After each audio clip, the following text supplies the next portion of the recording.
Franck Pallier, vous êtes le coprésident de l'association Train en Fête. Vous venez de vous réunir avec les élus de Serrières et puis de la communauté d'agglomération d'Annonay. Qu'est-ce que vous tirez de cette rencontre?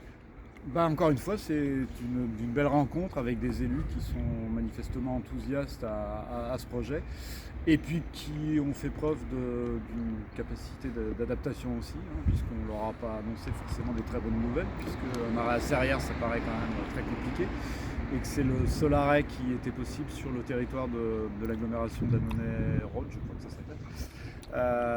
Et qui ont accepté qu'il n'y ait pas de montée et de descente sur la commune de Serrières. Mais un arrêt quand même. Mais un arrêt symbolique, oui, avec un ralentissement du train, ou voire un arrêt si c'est possible, et puis une klaxon du train, et ils sont d'accord pour nettoyer les abords de la gare et faire un événement festif, et faire du souvenir, voilà. Donc c'est encore une fois une rencontre positive avec des élus enthousiastes à l'idée et déterminés. En plus, on a appris que la communauté d'agglo venait de voter un plan dans lequel il prévoit l'ouverture un espace réservé pour faire une gare. Voilà. En quelques mots, vous rencontrez le vice-président de la région Auvergne-Rhône-Alpes dédié au transport le 12 mai prochain. Qu'est-ce que vous attendez de cette rencontre? On attend lui faire entendre que la région doit changer d'avis, que s'il n'est pas possible que la région continue à refuser de s'intéresser à la question de la rive droite.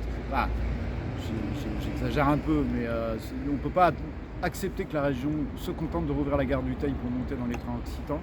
La région doit entendre que la population et les élus ardéchois attendent avec beaucoup d'enthousiasme et d'impatience le retour du train en Ardèche. En Ardèche, mais aussi dans la Loire et dans le Rhône. Évidemment.